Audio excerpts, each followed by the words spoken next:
यीशु मसीह के नाम से सबको जय मसीह की। आज का वचन है नीति वचन उसका 13 अध्याय पहला वचन। बुद्धिमान पुत्र पिता की शिक्षा सुनता है, परंतु टट्टा करने वाला घुड़की को भी नहीं सुनता। मेरे प्रियो, बुद्धिमान पुत्र कौन है? अपने पिता की शिक्षा को सुनता है, वह बुद्धिमान पुत्र है। यह परमेश्वर का वचन हमें कहता है।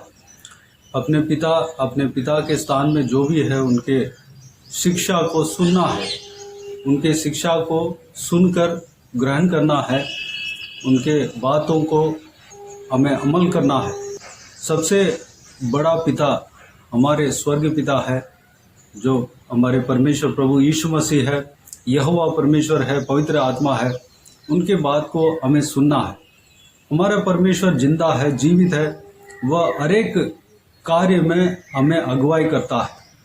हर एक बात पर, छोटी सी छोटी बात या बड़ी सी बड़ी बात पर अगुवाई करता है।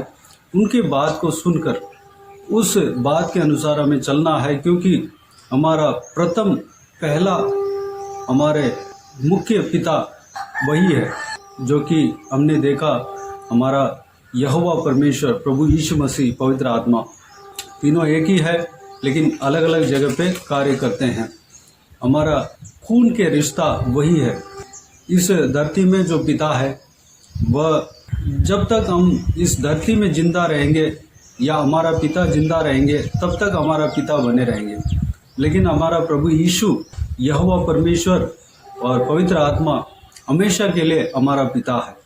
हमें उनके लहू से मोल लिया है, अपने पुत्र, अपने संतान बनाया है। वह इस धरती में हम जब तक जिएंगे तब तक हमारा पिता बना रहेगा, और मरने के बाद भी अगर परमेश्वर के आगमन का देरी हो तो हम मरने के बाद भी वह हमारा पिता बना रहेगा।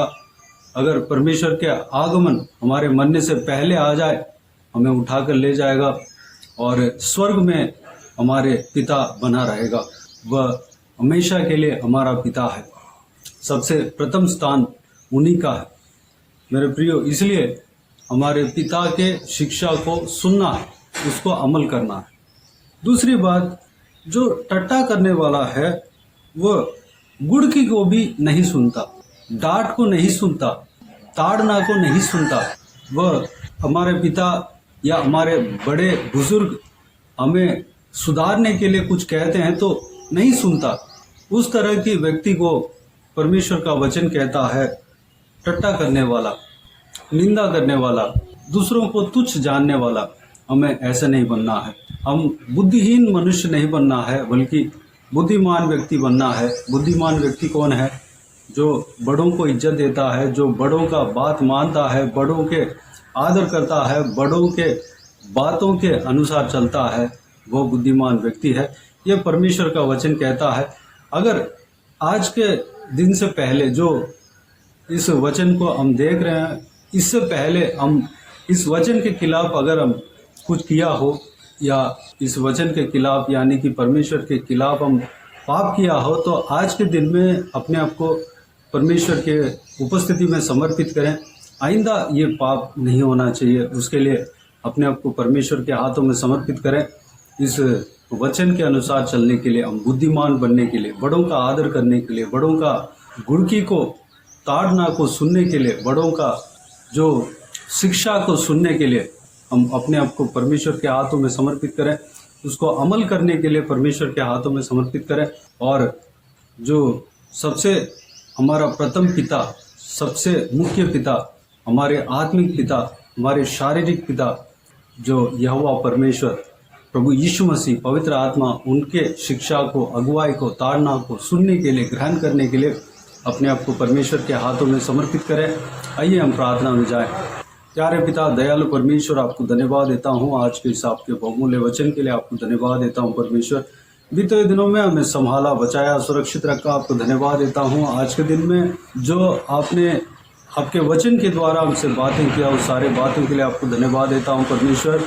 पिताजी, आपके वचन के अनुसार हम बुद्धिमान व्यक्ति बनने पाएँ, हमारे बुजुर्ग व्यक्तियों के ताड़ना को हम ग्रहण कर लेने पाएँ, बुजुर्ग व्यक्तियों के बातों को मान लेने पाएँ, बुजुर्गों का जो शिक्षा को हम सुन लेने पाएँ, ग्रहण कर लेने पाएँ, उसके अनुसार हम चलने पाएँ, उस बात को अमल करने पाएँ, परमेश्वर सबसे मुख्य स्थान आपको देने पाएँ, क्योंकि हमारा सबसे मुख्य पिता, सबसे बड़ा पिता, सबसे हमेशा हमारे साथ रहने वाला, हमेशा हमारा पिता बनकर रहने वाला आप हो परमेश्वर।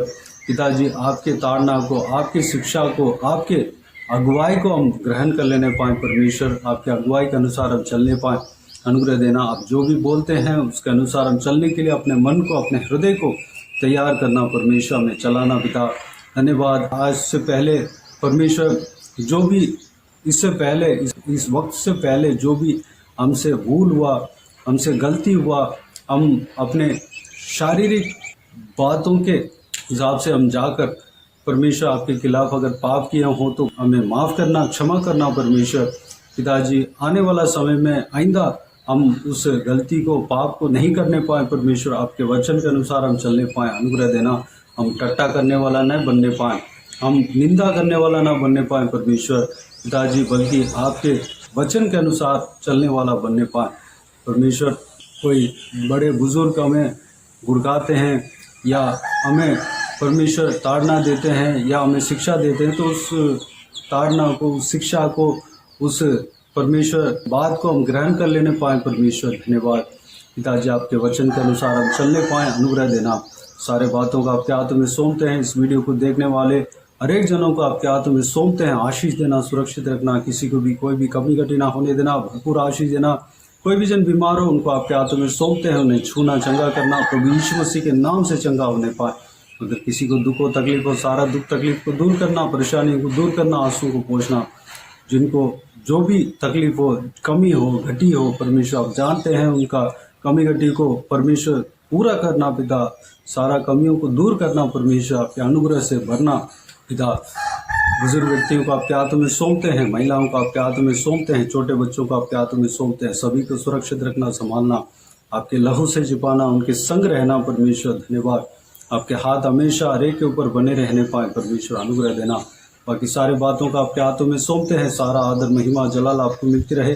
सारा दुआ प्रार्थना को प्रभु यीशु मसीह के नाम से मांगते हैं, सुन और ग्रहण कर। आमीन आमीन। प्रभु यीशु मसीह के नाम से प्रभु यीशु मसीह का आशीष और अनुग्रह हम सभी के ऊपर बने रहे। आमीन आमीन।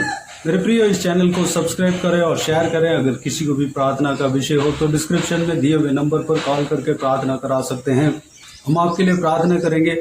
आप अपने व्यक्तिगत प्रार्थना में हमारे लिए प्रार्थना कीजिए, इस सेवकाई के लिए, इस सेवकाई का उन्नति के लिए, इस सेवकाई में जुड़े हुए हर एक जन के लिए, हर एक आत्मिक उन्नति के लिए, तरक्की के लिए, आत्मिक आशीष के लिए, संसारिक आशीष के लिए, पारिवारिक आशीष के लिए प्रार्थना करें।